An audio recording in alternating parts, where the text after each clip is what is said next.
Hello guys, સ્વાગત છે તમારું મારા વ્લોગમાં. તો ભાઈ અત્યારે વાગ્યા છે 2 અને આપણે જવાનું છે જુનાગઢ, કારણ કે એક ભાઈને ગ્રાઉન્ડ છે પોલીસનું. તો ચલો ત્યાં જઈ.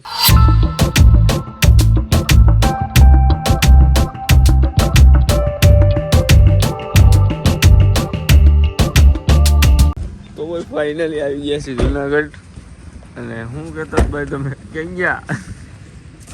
જવાબ તો જો બેસ્ટ ઓફ લક. તું દોડો આમાં દોડવાનું છે. હાલો ભાઈને અંદર મોકલી દીધો છે અને આપણે આટો મારી ગયા જુનાગઢમાં. ચાલો ભાઈ, ચલો ચલો.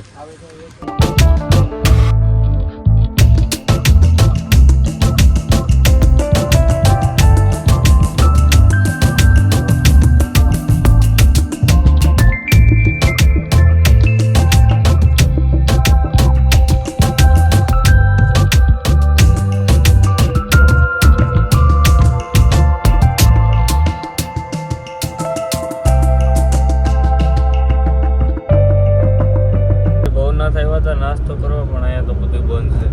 પાછું વાં જવું જોઈએ કાઢવામાં. આટો માલ લઈ ખાલી ગેટ આવ્યો.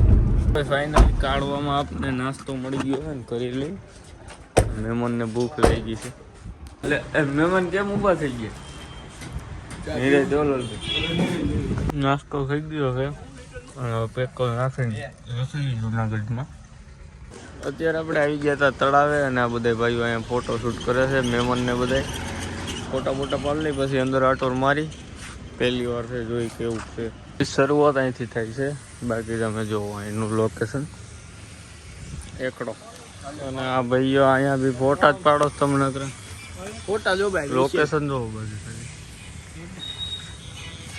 એટલા વહેલા આપણે આવી ગયા. પણ અહીંયા 8 વાગ્યા સુધી ફ્રી છે સ્પેશિયલ શું કહેવાય કસરત કરવા માટે. અને આ બધા અહીંયા કસરત કરવા આવ્યા છે. ફોટો શૂટિંગ કરે કસરત તો તો હું લાલભાઈ ઘડીક રનિંગ કરી લે. હાલો લાલભાઈ દોડો. હાલ ઉદિયાને બધાને લઈને આવું છું, કરણને. આ તો એ કંઈ દોડતા નથી. બાકી ભાઈ અહીંનું વ્યૂ એક નંબર છે. દિવસે તો તડકો આવી જતો હોય છે પણ રાતનું લોકેશન એક નંબર છે. 800 વાગી ગયા પણ હજી ફોટા એમને ચાલુ છે. સારા લોકેશન ગોતી હાલો આમ કરીને. એક આ મહેમાન છોટી ગયા છે, કહ્યું ને મારો પાડો.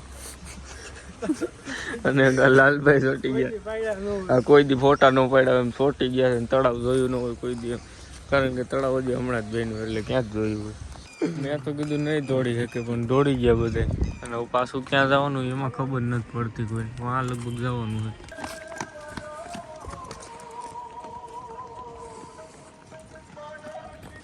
તો ભાઈ મોટું ધોઈને ફ્રેશ થઈ ગયા છે અને હવે જઈએ આપણે.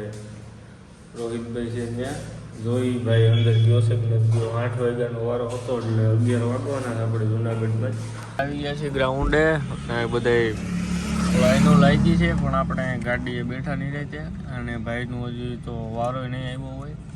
અહીં બેવું છે બેઠા અંદર. ઓકે ભાઈ, જન્નત જોઈ તમારા લોકોને.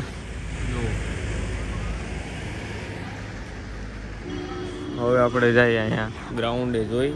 તો ભાઈ લાગે તો છે ભાઈ પાસ થઈ ગયા. રાઉન્ડ તો બારે મારી દીધા છે પણ બહાર આવે એટલે જોઈ. 9 વાગી ગયા પણ ભાઈ હજી બારો આવ્યો નથી. 100% તો પાસ જ થઈ ગયો છે, તો જ એટલી વાર લાગે. અને ઓલા બધા એમ કે એની રાહ જોવે પણ આવશે આ ગેટેથી. જોઈએ હવે શું છે રિઝલ્ટ. ભાઈ ફાઇનલી પાસ થઈ ગયા છે ભાઈ. અને બહાર આવે એટલે જોઈ થઈ ગયા પાસ.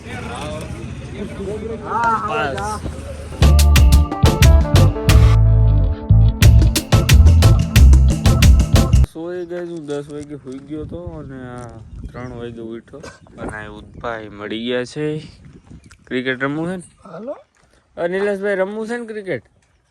કાલ તમે ક્યાંક બહાર વહી ગયા, કાલ મજા આવી. અને કરણભાઈ એક્ઝામ દઈને રવિરાજભાઈ કરણે એક્ઝામ દેવા ગયો હતો, એ આવી ગયો છે. અને ક્યાંક ઓલા ગામમાં ગયો છે. ફોન તો કરીને કે ફેફસીટ લેતો આવ્યો 2 રૂપિયા. અને પછી આપણે જઈ ક્રિકેટરમાં 1 મોર એડેડ. કેટલા 3 દીમાં નુકસાની? 70 રૂપિયાની.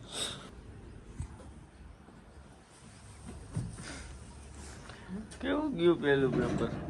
એક નંબર. હે એક નંબર. શું લાગે પાસ કે ન પાસ? ફાસ્ટ સંસ હોય ને બધા. તારે ભણા હતો એવો આવડ મેળા મને એ પેપર હતું તારે કોણ કે તો નહોતું નહોતું. હવાર તો મને શું કહેતો મારું પેપર હતું પણ નહોતું. કેમ હતું નહોતું હતું પણ નહોતું. તો એ હું આવા જ છે. અત્યારે હવે જવું ને મેળા ક્રિકેટ રમવા. ચાલો. હાલો બધું કમ્પ્લીટ જ છે અને આજ મેમ્બર ઓછા છે થોડાક 5 જણા છીએ આપણે. કરણ, મહિપત, નિલેશભાઈ, ઉદય ને હું. દેવતભાઈ હમણાં આવશે, રવિભાઈ હમણાં આવશે. 5 જણા છે પણ પ્લેયર બધા થઈ ગયા છે કમ્પ્લીટ. હવે મેચ ચાલુ કરી નંબરિયા પાડે.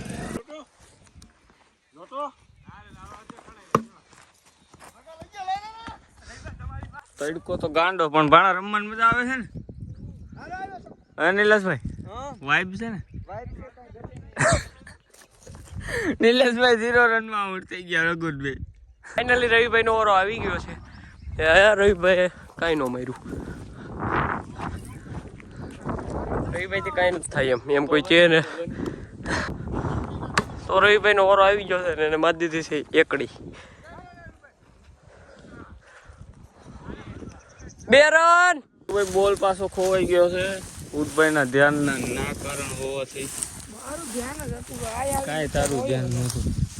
4 દિવસમાં 4 બોલ ખોઈ નાખ્યો અને હું જ રમતો તો 6 મારી ભાઈ અને 39 રન કર્યા તા બોલ ખોઈ નાખ્યો.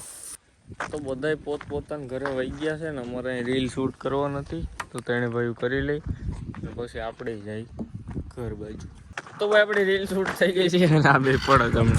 અને આજનો બ્લોગ અહીંયા જ પૂરો કરી. ગેમ હોય તો વિડીયોને લાઈક અને ચેનલને સબસ્ક્રાઈબ કરી નાખજો. મળ્યા નેક્સ્ટ વિડીયોમાં.